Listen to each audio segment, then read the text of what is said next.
This is a typical scenario I see every single day. Let's call her Kate. Kate gets betrayed years ago.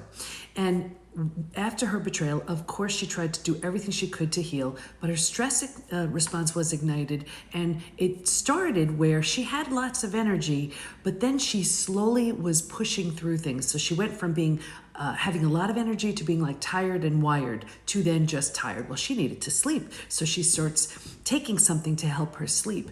But during the day, she's exhausted. So she starts using sugar and caffeine for energy. Now, of course, the stress has completely wrecked her, mentally and emotionally. So her doctor puts her on a mood stabilizer or an anti-anxiety medication to sort of level her out throughout the day. She's not getting to the root of the problem, but she's making it through the day.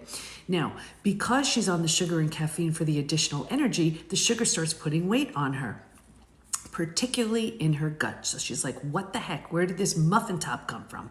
As if that's not bad enough, now she notices she's getting sick, where in the past she was able to kind of fight things off, and now her immune system is suppressed. So the stuff that she was resistant to, she's now getting. She looks in the mirror, she barely recognizes herself. It looks like she's like 10 years older than she was.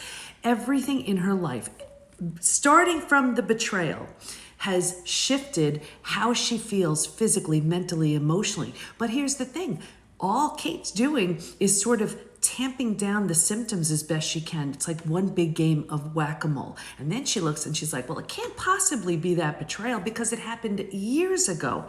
That's not true at all. Until and unless you address the symptoms of the betrayal, it will follow you around like a shadow. Yes, you can suppress the symptoms through whatever means you're doing, but when you get to the root of the stress and the betrayal, you heal and transform from all of it. So I'm doing lots of stress testing recently with clients and members of the PBT Institute. Happy to share more about that, because at least you'll see what you're working with. You do not have to stay with those symptoms. They are related to the stress. That's where they came from. That's where they need to heal from. Follow for more.